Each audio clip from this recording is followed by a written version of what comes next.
ગુજરાતમાં ગત 2 દાયકામાં ન થયો હોય એ પ્રકારનો અસાધારણ કમોસમી વરસાદ આ વર્ષે થતાં રાજ્યના વિવિધ જિલ્લાના ખેડૂતોના પાકોને મોટું નુકસાન થયું છે।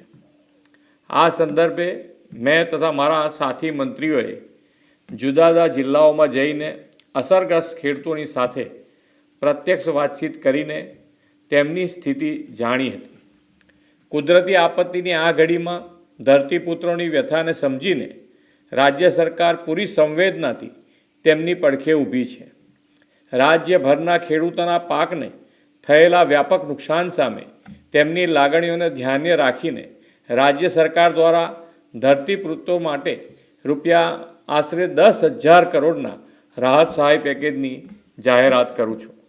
આ ઉપરાંત રાજ્ય સરકાર 9 નવેમ્બરથી ખેડૂતો પાસેથી ટેકાના ભાવે આશરે 15,000 કરોડથી વધુના મૂલ્યોની મગફળી, મગ, અડદ અને સોયાબીનની ખરીદી પણ કરવા જઈ રહી છે। અન્નદાતાઓની આર્થિક સુખાકારીની ચિંતા પોતાના માથે લઈને રાજ્ય સરકાર તેમની સહાયતા માટે હંમેશા પ્રતિબદ્ધ હતી, છે અને રહેશે તેવો વિશ્વાસ આપું છું।